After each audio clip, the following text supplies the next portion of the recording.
Assalamualaikum warahmatullahi wabarakatuh.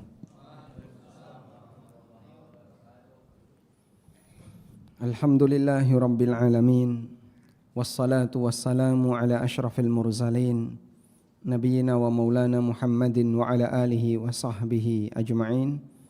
Wa ashhadu an la ilaha illallah wahdahu la syarika lah. Wa ashhadu anna Muhammadan abduhu wa rasuluh sallallahu alaihi wa ala alihi wa sahbihi wa man tabi'al huda ila yaumiddin. Alhamdulillah, malam ini kita lanjutkan kembali pembahasan tafsir Ibnu Katsir yang mungkin sudah cukup lama belum kita sentuh kembali. Dan insyaallah kita masih melanjutkan pembahasan untuk ayat kursi. Pada pertemuan sebelumnya kita sudah membaca beberapa hadis yang menyebutkan keutamaan ayat kursi. Secara umum bahwasanya para ulama berbeda pendapat. Apakah dalam Al-Quran ada ayat atau surat yang lebih afdal dibandingkan ayat dan surat yang lain? Ada yang mengatakan semuanya sama, karena semuanya datang dari Allah. Sehingga karena semuanya adalah kalamullah, semuanya firman Allah, maka semuanya derajatnya sama. Pendapat kedua mengatakan bahwa ada ayat atau surat yang lebih afdal, lebih utama dibandingkan ayat dan surat yang lain. Dan inilah pendapat jumhur ahli tafsir. Dengan alasan adanya beberapa hadis yang menyebutkan keutamaan surat dan ayat-ayat tertentu seperti ayat kursi. Dan secara umum ayat yang membahas tentang Allah tentu lebih afdal dibandingkan ayat yang membahas tentang Fir'aun atau tentang Qarun atau tentang Abu Lahab. Selanjutnya kita akan membaca keterangan Ibnu Katsir untuk tafsir dari ayat kursi. Allahu la ilaha illa huwa. Allah itulah zat yang la ilaha illa huwa. Identitas tentang Allah yang paling utama adalah menjelaskan tentang keesaannya. Dan banyak sekali dalam Al-Quran Allah menjelaskan tentang keesaannya. Qul huwallahu ahad. Wallahu alladhi la ilaha illa huwa. Allahu la ilaha illa huwa al-hayyul qayyum. Lahu ma fis samawati wal ard. Hanya miliknya segala yang ada di langit dan di bumi. Sehingga banyak sekali Allah menjelaskan tentang dirinya dan penjelasannya pada penekanan tentang keesaan Allah Subhanahu wa taala. Baik keesaan berkaitan dengan zatnya, keesaan berkaitan dengan perbuatannya terhadap makhluknya yang disebut dengan rububiyahnya, keesaan berkaitan dengan hak dia satu-satunya untuk disembah yang disebut dengan keesaan dalam uluhiyah, dan keesaan berkaitan dengan nama sifatnya yang tidak boleh diberikan kepada makhluknya. Al-Hafidz Ibnu Katsir mengatakan, hadza ikhbarun bi annahu al-mutafarrid bil ilahiyah li jami'il khalaiq. Dalam ayat ini terdapat berita dari Allah bahwasanya dialah satu-satunya yang berhak terhadap ilahiyah, terhadap uluhiyah, li jami'il khalaiq, di atas seluruh makhluk. Karena itu semua tindakan yang berpotensi merusak keyakinan berkaitan dengan keesaan Allah dalam masalah ibadah dalam Islam dilarang keras. Bahkan mendekati pelanggaran itu dilarang keras. Jadi begini, kalau ada sebuah bahaya, maka kita diperintahkan untuk menjauhinya. Semakin besar potensi bahayanya, jarak amannya harus semakin jauh. Kalau bahaya itu lebih ringan, jarak amannya makin dekat. Anda misalnya mau melihat binatang apa misalnya, binatang tikus, dia bisa gigit. Dengan melihat macan yang juga bisa gigit, jarak amannya sama atau beda? Sama atau beda? Beda. Sehingga kalau orang lihat macan, dia diberi jarak aman yang lebih jauh. Kalau orang melihat tikus, mungkin jarak amannya lebih dekat. Walaupun secara potensi bahaya sama-sama menggigit, tapi tingkatannya berbeda. Syirik itu bahaya yang sangat besar. Oleh karena itu jarak aman syirik dibuat jauh dalam Islam. Sehingga apapun amal perbuatan yang berpotensi mengarah kepada kesyirikan, jauh-jauh dilarang oleh Nabi SAW. Oleh karena itu tidak ada alasan untuk bermain di perbatasan daerah syirik. Ini kan belum syirik, ini masih meragukan. Contohnya aneka tabarruk dengan kuburan. Karena dalam perjalanan sejarah manusia, kesyirikan itu sumbernya kuburan. Dari dulu, mulai kesyirikan pertama di zaman Nabi Nuh sampai syirik zaman sekarang. Dan sejarah itu berulang. Yang beda hanya pelakunya. Kalau dulu tanpa ormas, sekarang mungkin diayomi oleh ormas. Karena itu ketika ada perbuatan seperti ini, Nabi SAW melarang jauh-jauh, jangan dekati. Jangan mendekat yang seperti ini. Karena ini sangat berbahaya. Sehingga aneka tindakan yang dia bisa memicu kesyirikan dilarang oleh Nabi SAW. Maka perdebatan di area perbatasan, area jarak aman. Ada yang bilang ini masih boleh, ada yang bilang ini dilarang. Itulah perdebatan yang terjadi di zaman sekarang. Kalau syiriknya kita sepakat syirik. Tapi apakah di area yang mendekati syirik ini boleh atau tidak? Ada banyak sekali hadis Nabi SAW yang melarang itu, dan itulah panduan kita. Saya tidak mau dekat-dekat sini karena di area ini berbahaya. Nabi SAW melaknat Yahudi dan Nasrani yang mereka telah menjadikan kuburan para nabi sebagai masjid. Nabi SAW melarang kuburannya dijadikan sebagai tempat id. Kuburan tempat itu contohnya apa Pak? Ya seperti nasibnya Karbala itu. Diperingati tahunan ada acara khusus. Itu yang dimaksud dengan id. Sehingga kuburannya Husain jadi tempat id. Pada saat peristiwa perayaan Karbala, mereka mengadakan perayaan selama berhari-hari, puncaknya di tanggal 10 Muharram ketika hari Asyura. Ada perayaan berulang, itu yang dimaksud dengan tempat id. Kuburan Nabi SAW dilindungi oleh Allah. Karena beliau berdoa kepada Allah, Allahumma la taj'al qabri idan. Ya Allah, janganlah engkau jadikan kuburanku sebagai tempat id. Mungkin ada beberapa kuburan-kuburan yang lain yang dijadikan sebagai tempat perayaan. Kuburan Badawi yang ada di Mesir. Kemudian beberapa kuburan-kuburan yang lain yang dianggap sebagai wali. Ya mungkin bahasa kita mirip seperti acara khol tahunan. Orang nyebutnya apa? Khol, haul, sampai buntu dalan. Dan itu bisa berhari-hari. Pusatnya di mana?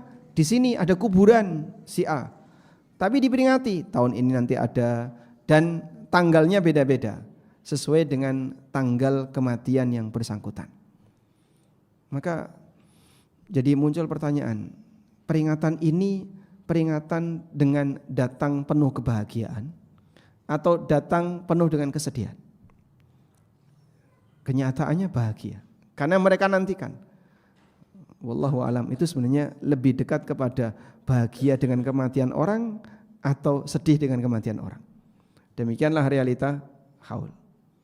Tayyib. Al-Hayyul Qayyum, zat yang maha hidup. Al-Qayyum, yang mengurusi kehidupan yang lain.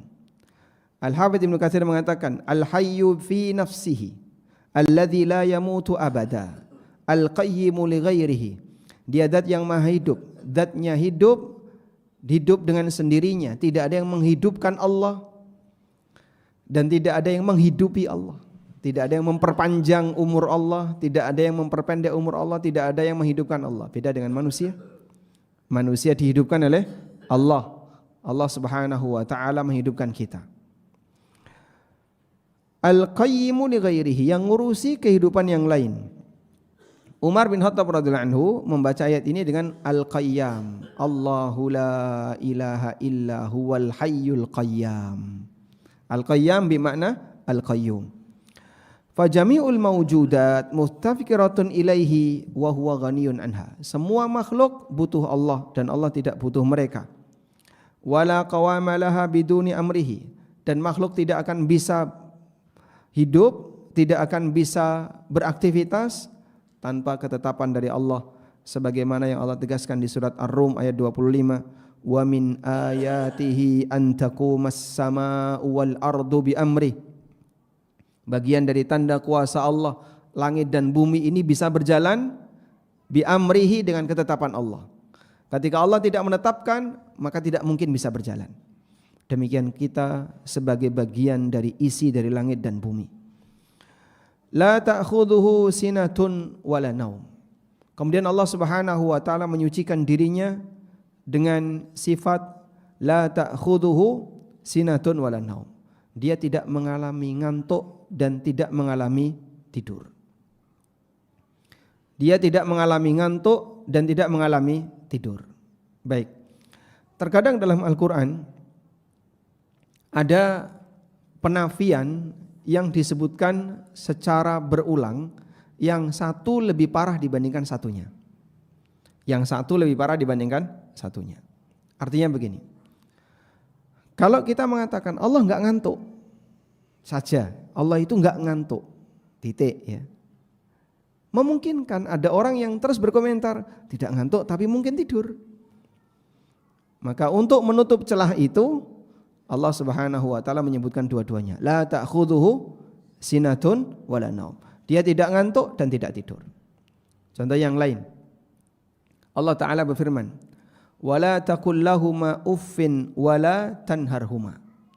Jangan kau berkata kepada kedua orang tuamu, wala tanharhuma, dan jangan membentak kedua orang tuamu. Baik, mana yang lebih parah, berkata atau membentak? Ya, membentak lebih parah. Kenapa tidak cukup disebut wala taqul lahuma uffin? Jangan kau berkata kepada orang tuamu. Oh, yang enggak boleh berkata kalau bentak boleh. Memungkinkan ada orang yang berkomentar demikian. Yang enggak boleh kan kalau kita berkata atau yang semisalnya. Dia merasa kecewa ketika berkomunikasi dengan orang tuanya dengan ungkapan yang paling rendah yang menunjukkan dia enggak suka. Ya, mungkin lebih tepatnya kalau bahasa kita ngepiak. Itu saja sudah termasuk apa namanya? Apa itu? Berdecak kagum. Mungkin anak misalnya, cuman cek gitu apa? Suara cicak. Dia hanya bilang cek, gitu ya. Karena dia kecewa dengan orang tuanya ketika berkomunikasi, dilarang oleh Allah. Oh, yang enggak boleh kan ini, Pak. Kalau bentak kan boleh.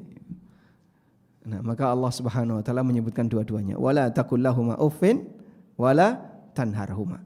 Jangan kau berkata dan jangan membentak orang tuamu. Taib. La ta'khudhuhu sinatun wala naum. Allah taala tidak ada kekurangan apapun, tidak lalai, tidak lupa. Dia selalu mengurusi makhluknya dan dia hidup dengan sempurna sehingga kehidupannya tidak diiringi dengan ngantuk dan tidur. Maka orang yang ngantuk dan tidur berarti hidupnya kurang. Karena ada bagian yang dimana dia tidak sadar. Ya, makanya kalau misalnya Anda sehari tidur 8 jam, itu berarti sepertiga umur Anda hilang. Ya, itu belum dipotong yang bayi dulu seharian tidur, 12 jam tidur. Makanya kalau mahasiswa kok pekerjaannya tidur, itu banyak umurnya yang hilang. Sehingga enggak ada istilah tidur itu ibadah. Mana ada ulama yang senang tidur. Hampir semua ulama tidurnya terbatas. Orang-orang saleh yang mereka adalah manusia berprestasi di tengah umat Nabi Muhammad SAW, mereka adalah orang yang tidurnya terbatas. Syahidun ala kulli syai'in la yaghibu anhu syai'un wa la yakhfa alaihi khafiyah.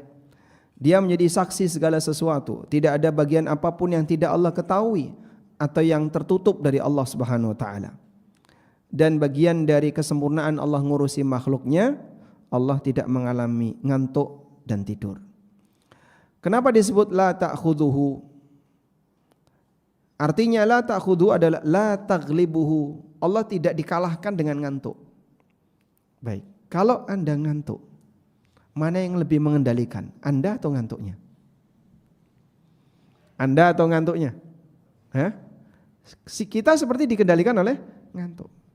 Sehingga kadang ada orang yang saya nggak seneng ngantuk ini. Apalagi ketika Anda lagi butuh untuk konsentrasi ya. Anda nyetir misalnya, atau lagi belajar, lagi mengerjakan tugas, besok harus dikumpulkan, malam ini harus selesai. Anda berusaha untuk tidak ngantuk, tapi ngantuk lebih kuat daripada kendali Anda. Ya. Makanya terkadang ada sifat yang melekat pada manusia, yang sifat itu menjadi pengendali dia, dan dia bukan pengendali sifat itu. Seperti marah, emosi. Ketika manusia itu sedang emosi dan marah, siapa yang dikendalikan? Manusia mengendalikan emosinya atau emosi mengendalikan dia? Emosi mengendalikan dia, marahnya mengendalikan dia. Makanya ketika Allah Ta'ala bercerita tentang marahnya Musa, Allah mengatakan, walamma sakata an Musal ghadabu akhadzal alwah. Marahnya dijadikan sebagai subjek di situ, sebagai fa'il. Walamma sakata, setelah diam, an Musa, dari Musa, al ghadabu, marahnya Musa. Jadi marahnya sebagai apa? Subjek. Musanya sebagai objek. Sebab orang itu kalau marah, dia dikendalikan oleh amarahnya. Manusia kalau ngantuk, dia dikendalikan oleh ngantuknya. Sehingga sebenarnya dia itu nggak pengen ngantuk. Gimana caranya mau menghilangkan ngantuk? Kadang sampai dipukul-pukuli kepalanya, kadang sampai dicibit-cibit, dicubit-cubit, tetap nggak hilang. Gitu Pak ya. Gimana caranya Pak Ustadz biar nggak ngantuk? Apalagi pas kajian. Anda ngisi kajian. Itu pun bisa jadi tetap ngantuk. Saking kuatnya pengaruh ngantuk. Sehingga kadang orang ketika ngisi kajian atau mendengarkan kajian, dia berusaha untuk menghilangkan kantuknya tapi tidak bisa. Maka Allah ungkapkan la ta'khudhuhu sinah, bima'na la taghlibuhu. Rasa kantuk itu tidak pernah mengalahkan Allah karena dia tidak pernah ngantuk. Walihada qala wala naum. Kemudian Allah juga tegaskan dan Allah tidak tidur. Li'annahu aqwa minas sinah, karena tidur itu lebih kuat daripada ngantuk. Ngantuk orang mengalami pengurangan kesadaran. Ketika tidur penuh enggak sadar. Makin terlelap hilang total. Makanya perbuatan orang tidur tidak diperhitungkan. Perbuatan orang tidur tidak diperhitungkan. Sehingga mimpi basah, walaupun bisa jadi yang dilihat dari kejadian mimpi basah itu hubungan badan dengan yang bukan mahram, yang belum nikah kan nggak mungkin ya mimpi basah dengan mau dengan siapa kan, kecuali dengan orang lain. Sampai keluar basah, dosa atau tidak? Kenapa nggak dosa? Karena di luar kendali hamba. Baik. Disebutkan dalam hadis yang sahih. Di sini Al-Hafidz Ibnu Katsir hanya menyebutkan wa fis sahih. Wallahu alam apakah sahih Bukhari ataukah sahih Muslim ataukah hadis sahih. Dari Abu Musa Al-Asy'ari radhiyallahu anhu, beliau menceritakan, qama fina Rasulullah sallallahu alaihi wasallam bi arba'i kalimatin. Rasulullah sallallahu alaihi wasallam pernah berpidato dan beliau menyampaikan 4 pesan. Lalu beliau mengatakan, innallaha la yanamu wa la yanbaghi lahu ayyanama. Allah tidak pernah tidur dan Allah enggak layak untuk tidur. Yakhfidul qista wa yarfa'u. Terkadang Allah membiarkan keadilan itu ditinggal dan terkadang Allah mengangkat keadilan. Yakhfidul qista wa yarfa'u. Terkadang Allah itu membiarkan keadilan direndahkan dan terkadang Allah mengangkatnya. Maka kehidupan di dunia ini adilnya tidak sempurna. Adil baru sempurna kapan? Besok di hari kiamat. Sehingga disebut sebagai yaumul qiyamah karena Allah menegakkan keadilan secara sempurna. Ada enggak Pak orang yang dolim sampai mati dia enggak terbalaskan? Ada Pak? Banyak Pak. Terus di mana Allah sehingga yang dolim-dolim ini kok dibiarkan dia enggak terbalaskan sampai mati? Karena Allah Ta'ala yakhfidul qista wa yarfa'u. Di dunia ini terkadang keadilan itu dibiarkan oleh Allah sehingga direndahkan oleh makhluk, dan terkadang diangkat oleh Allah sehingga keadilan itu nampak di permukaan. Maka terkadang keadilan itu terjadi di alam bumi ini. Yang melanggar diberi hukuman tepat sasaran, yang berprestasi diberi hadiah tepat sasaran. Demikianlah kejadian yang bisa kita saksikan. Yarfa'u ilaihi amalun nahar qabla amalil lail. Allah mengangkat amal siang, diangkat kepadanya sebelum amal malam datang. Maka Anda ketika beramal, muslim ketika beramal, proses penerimaan itu tidak berlangsung lama. Kita kalau bekerja kepada makhluk, pelaporan kan terkadang tertunda. Pelaporan kerja makhluk kepada makhluk mungkin nggak tertunda? Sangat mungkin. Saya sudah laporkan. Dilaporkan dari bawahan ke manajer. Manajer naik ke general manager. General manager naik ke direktur. Sampai tiba di CEO misalnya. Melalui proses panjang pelaporan itu. Amal makhluk naik menuju Allah. Sebelum amal malam datang, amal siang sudah sampai. Allah Subhanahu wa taala mengatakan, yarfa'u ilaihi amalan nahar qabla amalil lail. Allah mengangkat amal siang sebelum datang amal malam. Wa amalal lail qabla amalin nahar. Allah mengangkat amal malam sebelum datang amal siang. Dan Anda tidak perlu khawatir ada amal yang hilang. Karena itu bagian dari anugerah Allah bagi para hambanya. Hamba tidak diperintahkan untuk ngitung amalnya sendiri. Andaikan kita diperintahkan untuk ngitung amal kita sendiri, membuat laporan untuk amal kita sendiri, mungkin Anda lebih sibuk ngisi laporan, Pak. Sehingga misalnya ada form untuk mengisi laporan amal harian. Kira-kira gimana, Pak? Tidak bisa. Banyak yang kececer. Nanti silahkan kamu ngisi form ini. Sudah, setelah ngisi, klik. Nanti akan langsung sampai menuju Allah. Andai kan ada proses seperti itu, maka akan banyak amal yang hilang. Karena itulah Allah Subhanahu wa ta'ala memberi jaminan kepada para hambanya. Kalian hanya tinggal bekerja, kerja dan kerja, beramal dan beramal. Masalah bagaimana amal ini tercatat, bagaimana cara Allah ngasih balasan, semuanya kembali kepada Allah Subhanahu wa taala. Sehingga hamba tidak diperintahkan untuk ngitung amalnya sendiri. Karena itu tidak ada pekerjaan tambahan pasca beramal selain berusaha untuk menjaga jangan sampai batal. Lalu kata Nabi SAW, hijabuhun nur. Hijab Allah itu cahaya. Sehingga Allah Subhanahu wa ta'ala dihijabi oleh cahaya. Cahaya yang Allah ciptakan. Lau kasyafahu la ahraqat subuhatu wajhihi mantaha ilaihi basaruhu min khalqihi. Andaikan cahaya ini dibuka oleh Allah, maka seluruh makhluk yang dilihat oleh Allah akan terbakar dengan pancaran wajahnya. Lau kasyafahu la ahraqat subuhatu wajhi. Di situ ada kalimat subuhatu wajhi. Subuhatu wajhi artinya pancaran wajahnya. Akan membakar seluruh makhluk sejauh pandangan matanya. Ya, semuanya terbakar. Tapi Allah Subhanahu wa taala Ar-Rahmanur Rahim, Al-Ghafurur Rahim, Al-Karim. Dia melindungi hambanya. Dan Allah Subhanahu wa taala menutupi dirinya dengan An-Nur. Karena itu Nabi SAW ketika ditanya oleh sahabat, Atara Rabbak, apakah engkau ya Rasulullah pernah melihat Rabbmu, pernah melihat Allah pada saat Isra Mi'raj?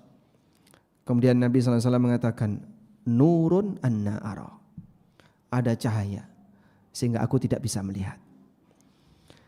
Baik, Kemudian ada beberapa riwayat yang dibawakan oleh Al-Hafidz Ibnu Katsir, namun riwayat ini kata beliau rata-rata bermasalah dari sisi sanad dan matan. Tapi beliau ceritakan ada kemungkinan ini adalah cerita dari Bani Israel. Al-Hafidz Ibnu Katsir mengatakan wa huwa min akhbari Bani Israel. Dan ini bagian dari berita Israiliyat. Dan berita Israiliyat berkali-kali kita sebutkan, boleh diceritakan dengan ketentuan, tidak boleh dibenarkan 100%, tidak boleh didustakan 100%. Dari mana kita bisa dapat ketentuan itu? Nabi SAW yang menyampaikan, idza ja'akum an bani Israila fala tusaddiquhu wa la tukadzibu. Kalau datang kepada kalian Bani Israel, berita dari Bani Israel, jangan dibenarkan 100%, jangan didustakan 100%.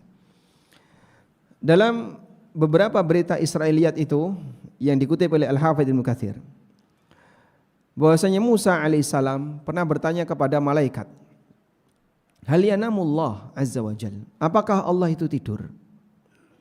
Fa'auhallahu ilal malaikah, lalu Allah Ta'ala mewahyukan kepada para malaikat, wa amarahum ayu arrikuhu thalathan fala yatrukuhu yanamu fafa'alu.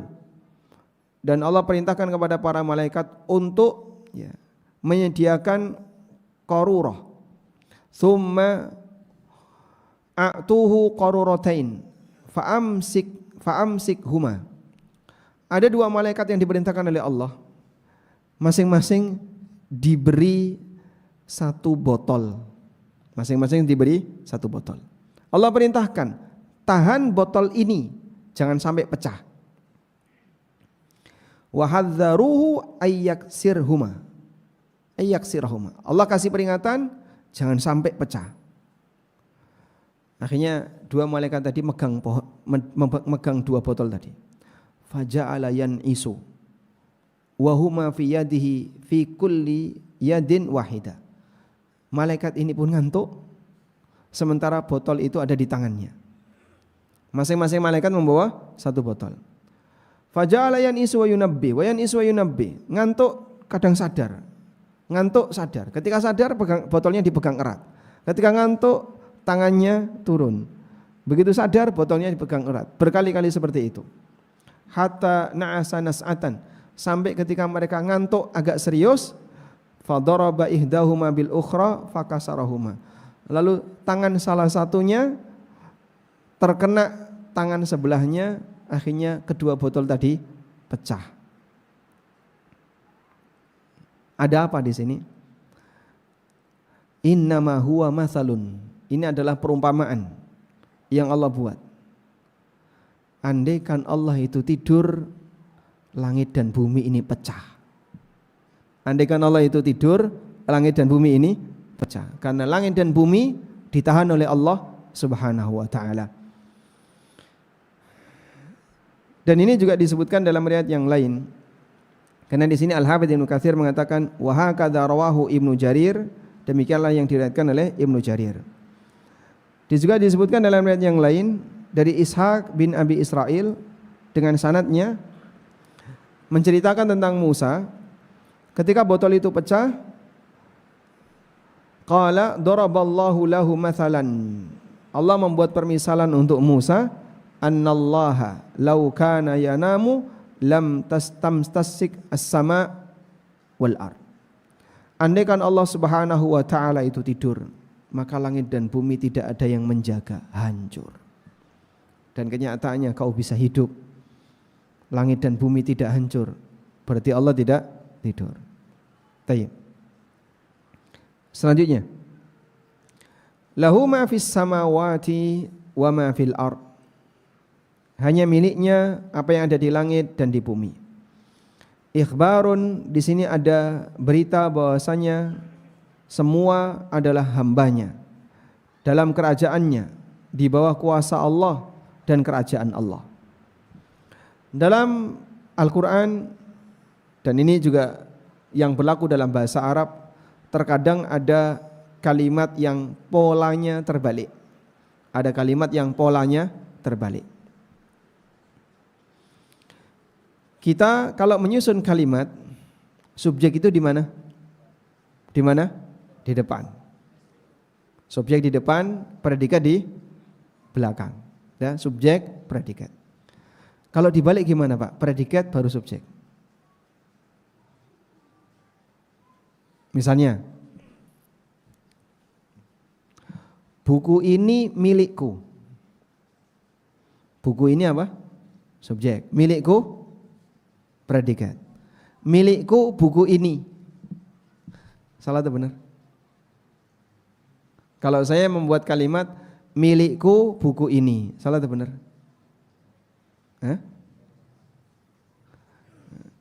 Buku ini punya saya. Punya saya buku ini. Punya beta buku ini. Kalimat yang benar yang mana? Yang penting paham Pak, dua-duanya benar. Tapi normalnya kalimat yang benar gimana? Buku ini milik saya. Sudah? Ketika dibalik, seperti ini boleh dalam susunan kalimat bahasa Arab, dan ketika dibalik mengandung makna tambahan. Taqdimu ma haqquhu ta'khir yufidu al-hasr. Mendahulukan kata yang seharusnya berada di belakang, maka memberikan makna pembatasan. Contoh, milik Allah apa yang ada di langit dan di bumi. Teks bahasa Arabnya gimana? Lillahi ma fis samawati wa ma fil ard. Lahu mulkus samawati wal ard. Lahu ma fis samawati wal ard. Didahulukan milik Allah. Nah, itu kalau kita terjemahkan maka diberi tambahan hanya untuk menunjukkan makna apa? Pembatasan. Sehingga Anda terjemahkan langit dan bumi hanya milik Allah. Lillahi ma fis samawati wa ma fil ard. Apa yang ada di langit dan di bumi hanya milik Allah.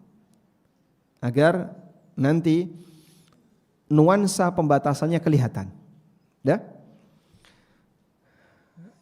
Dan ada banyak sekali penegasan dalam Al-Quran bahwa seluruh makhluknya adalah hamba di hadapan Allah. Maka siapapun kita, sekaya apapun kita, setinggi apapun jabatan kita, sehebat apapun kemampuan kita, ada satu status yang tidak pernah geser, yaitu status kita sebagai hamba. Orang mungkin bisa naik pangkat. Dulunya jongos kayak sekarang bos. Dulunya zero sekarang hore. From hero to hore. Dulunya bawahan sekarang atasan. Mungkin itu bisa terjadi perubahan. Tapi ada satu status yang tidak pernah berubah. Hamba. Siapapun kita pasti. Sehingga sekarang jomblo. Berikutnya apa? Duda. Berikutnya dia nikah jadi suami, lalu dia duda. Terjadi perubahan status. Namun status hamba tidak pernah bergeser. Allah Subhanahu wa taala berfirman, "In kullu man fis samawati wal ardi illa atir rahmani abda." Tidak ada satupun makhluk di langit dan di bumi kecuali dia akan menghadap Allah sebagai hamba. Laqad ahsahum wa addahum adda wa kulluhum atihi yaumal qiyamati fardan. Dan semua mereka akan datang kepada Allah di hari kiamat fardan, sendirian. Maka semua makhluk hisab masing-masing. Berikutnya Allah menjelaskan tentang bagaimana dengan syafaat. Man dalladzi yashfa'u indahu illa bi'idznih. Jadi setelah menjelaskan tentang keesaan, Allah menjelaskan tentang syafaat. Apa korelasinya?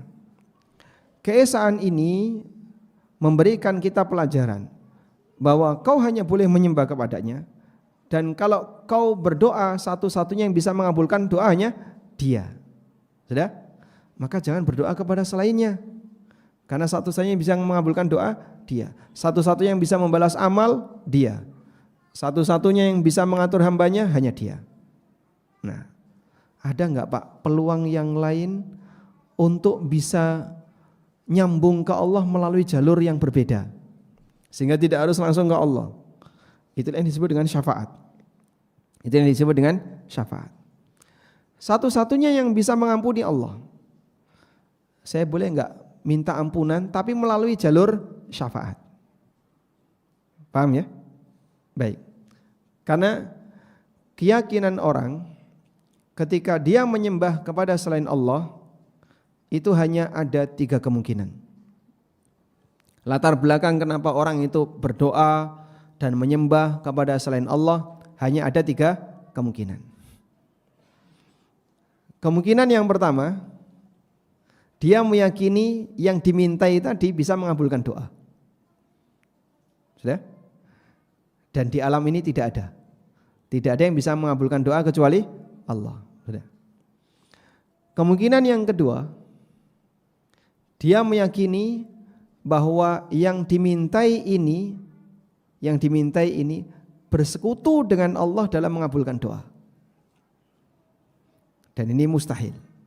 Tidak ada yang bersekutu dengan Allah dalam mengabulkan doa.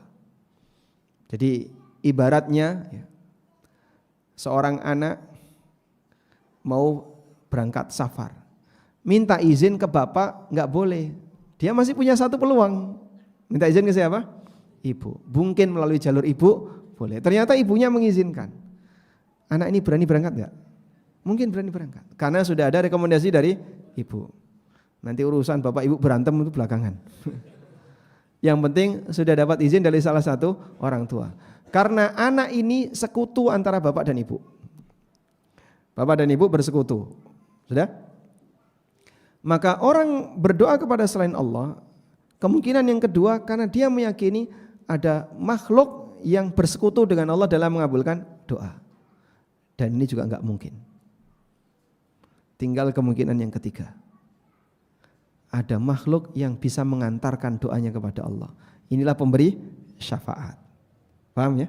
Nah, untuk yang pemberi syafaat ini Allah tegaskan, man dzalladzi yashfa'u indahu illa bi'idznih. Tidak ada yang bisa memberikan syafaat kepadanya kecuali dengan izinnya. Yang mau ngasih syafaat ini pun harus dengan izin Allah. Enggak bisa asal. Itu sama misalnya, Bapak mau ngirim proposal, ditujukan kepada gubernur. Kalau langsung nggak bisa, maka caranya harus melalui orang lain. Nah, orang lain ini pemberi syafaat. Sudah? Nah, jalur yang Anda pilih ini siapa? Seharusnya kan orang yang dekat dengan Allah. Keyakinan ini dimiliki oleh sebagian orang. Makanya ketika dia berdoa, mantulnya gimana Pak? Minta dulu kepada yang diyakini bisa memberi syafaat, agar nanti mengantarkan kepada Allah. Ini Allah tegaskan, enggak ada yang bisa ngasih syafaat kecuali dengan izin Allah. Jadi enggak ada peluang kecuali harus minta langsung kepada Allah. Baik, insya Allah kita lengkapi setelah kita mendengarkan adzan Isya. Wassallallahu ala nabiyyina Muhammadin wa ala alihi wa sahbihi wasallam.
Alhamdulillah wassalatu wassalamu ala Rasulillah wa ala alihi wa sahbihi wa mawalah wa ashhadu an la ilaha illallah wahdahu la syarikalah wa ashhadu anna Muhammadan abduhu wa rasuluh.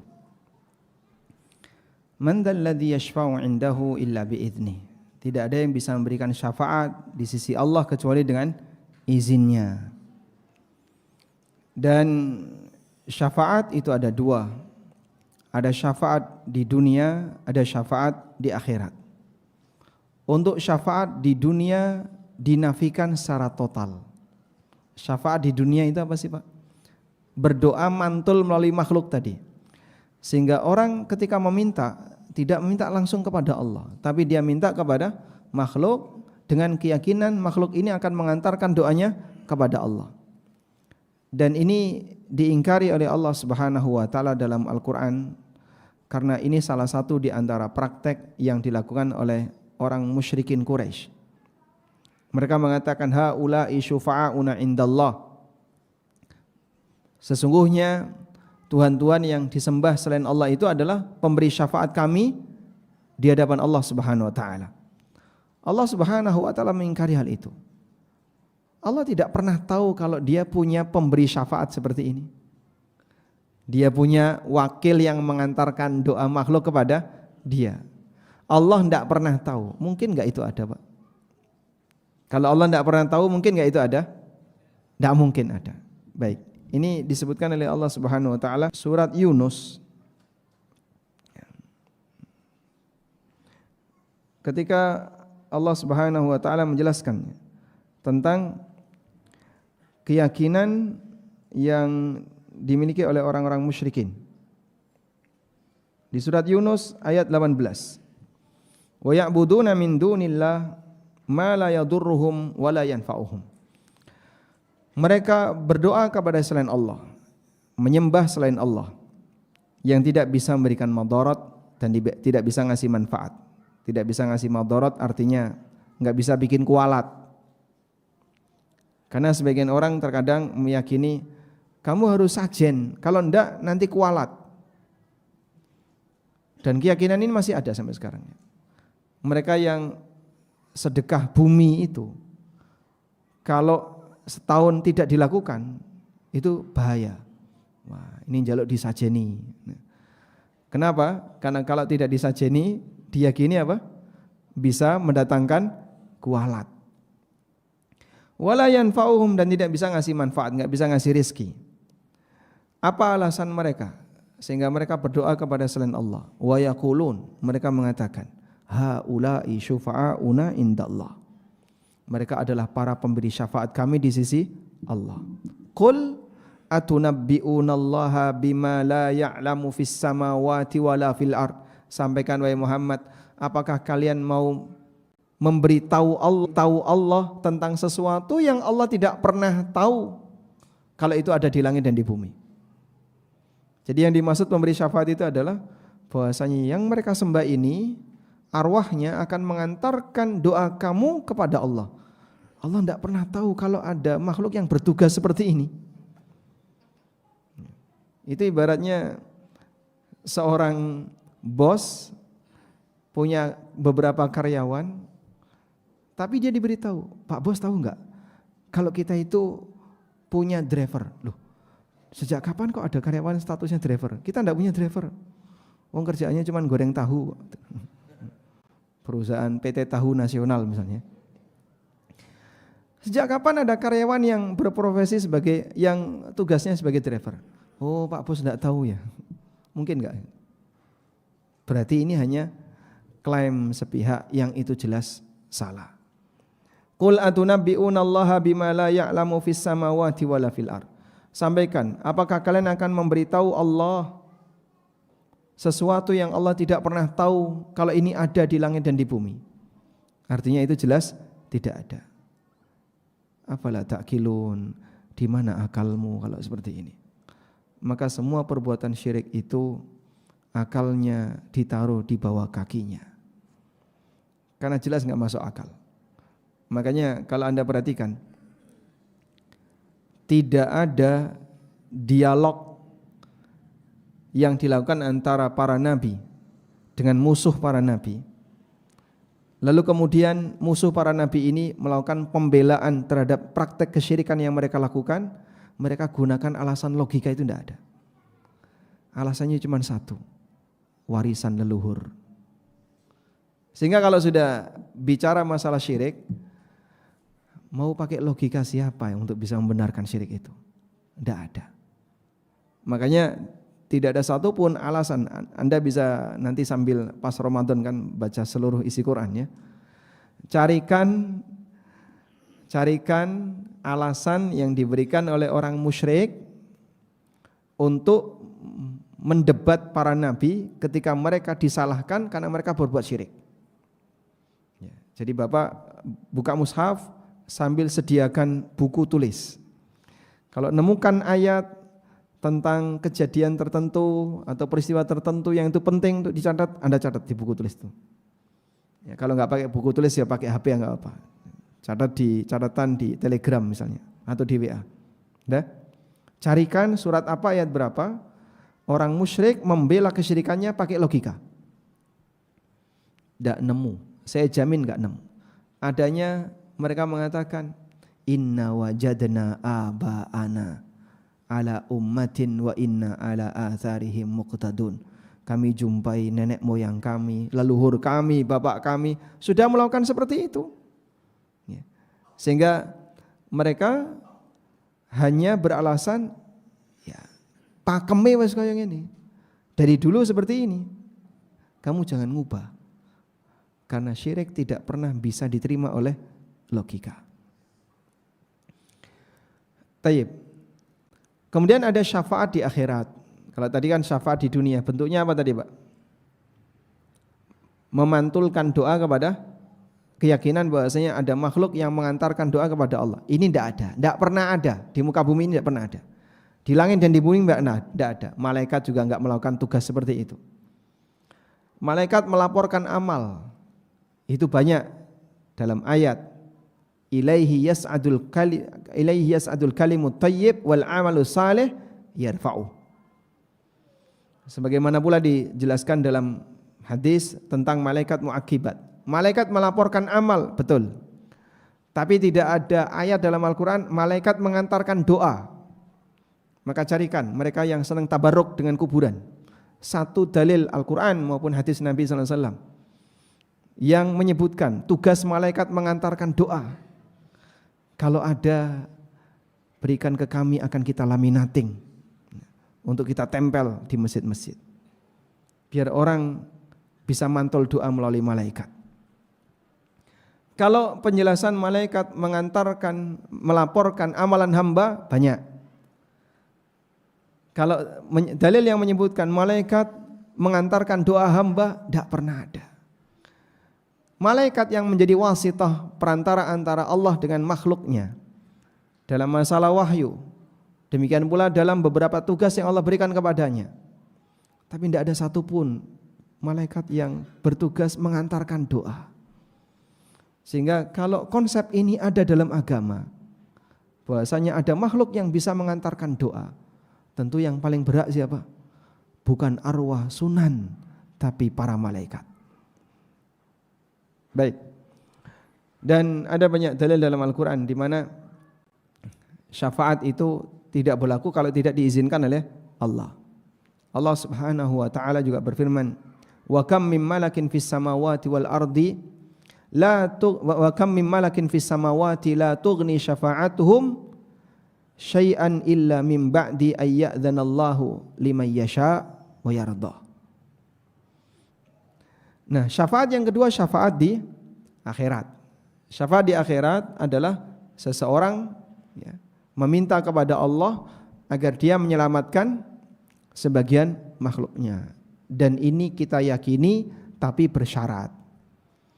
Sehingga para nabi bisa ngasih syafaat, para malaikat bisa ngasih syafaat, orang-orang soleh di kalangan orang-orang mukmin bisa ngasih syafaat, al-afratun, bayi-bayi yang mati bisa ngasih syafaat kepada orang tuanya, asyuhada bisa ngasih syafaat. Ini kita yakini, tapi ada syaratnya.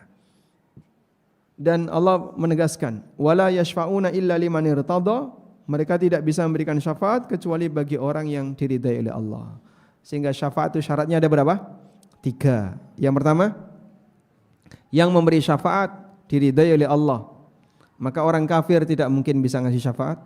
Yang menerima syafaat diridai oleh Allah, sehingga orang kafir tidak bisa menerima syafaat.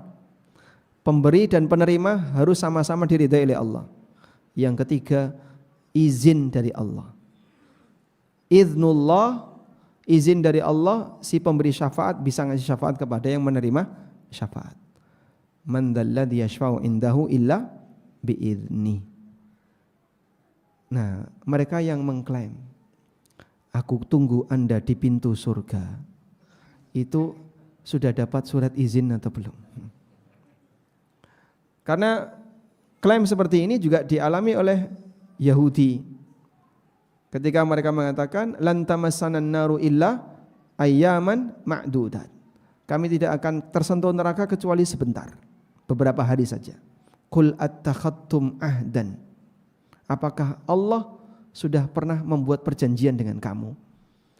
Sehingga yang mengklaim jadi panitia akhirat, yang mengklaim menunggu pengikutnya di pintu surga, bisa menjadi penyelamat di neraka, itu apakah sudah membuat perjanjian dengan Allah? Dan ini bicara atas nama Allah dengan dusta.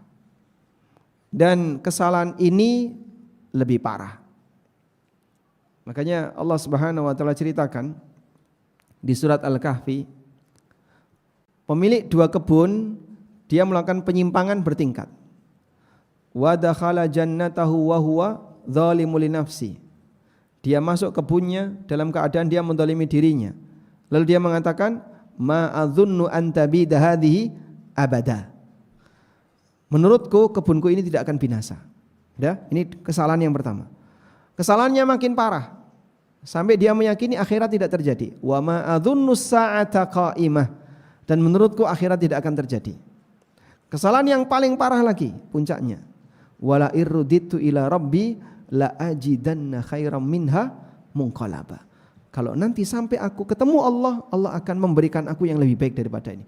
Ini lebih parah daripada yang sebelumnya, Pak. Maka kesalahannya bertingkat. Awalnya dia menyangka kebunnya tidak akan binasa, terus naik lagi dia menyangka akhirat kiamat tidak terjadi, naik lagi dia bicara atas nama Allah. Wallahu a'lam. Baik, mungkin itu yang bisa kita sampaikan. Masih ada beberapa catatan yang belum sempat kita baca. Insya Allah akan kita baca di sesi berikutnya. Masih di tafsir ayat kursi. Wassallallahu ala nabiyyina Muhammadin wa ala alihi wa sahbihi wa sallam.